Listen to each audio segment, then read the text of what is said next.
আর ঝিঙা পোস্তয় চিংড়ি। তার জন্য অল্প করে একটু জিরা বেটে নেব।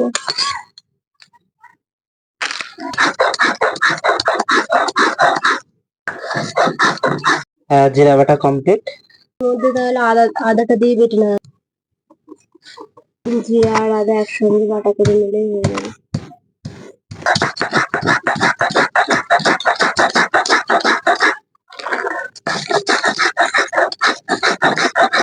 জিরা আর আদা পেস্ট কমপ্লিট।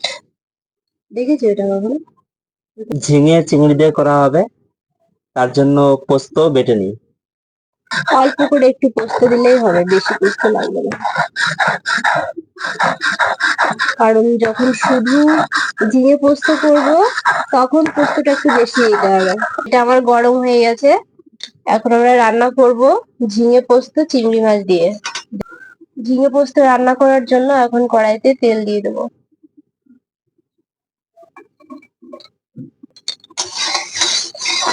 দুটো শুকনো লঙ্কা ফাটিয়ে দেবো, একটুখানি জিরা,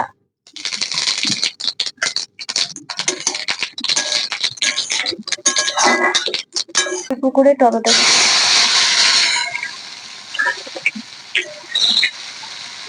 কয়েকটা কাঁচা লঙ্কা, এর মধ্যে দেবো লবণ আর একটু হলুদ,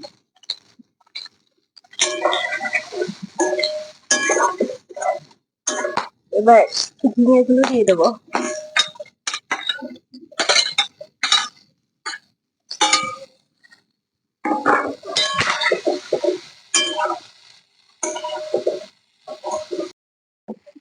এটা বেশি ভাজা যায় না, যত ভাজবো তত জল বেরিয়ে যাবে। আরো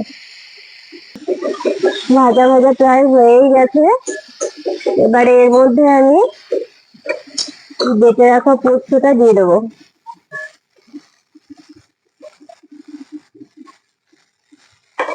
এবার এর মধ্যে চিংড়ি মাছগুলো দিয়ে দেবো।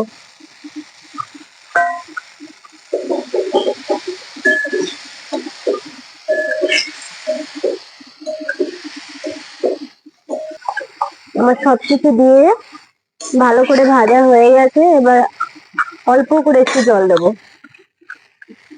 বেশি জল লাগবে না। সবকিছু দেওয়া হয়ে গেছে, এবার একটুখানি অল্প সময়ের জন্য ঢাকা দেখো দেবো। বন্ধুরা, আমাদের গাছে কি সুন্দর ফুল ফুটেছে। সাদা সাদা ফুলে একদম গাছ ভর্তি হয়ে গেছে।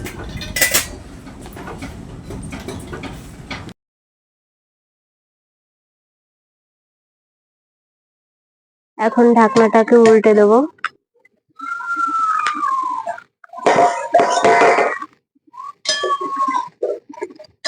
রান্না আমার হয়ে গেছে, এখন আমি নামিয়ে দেবো।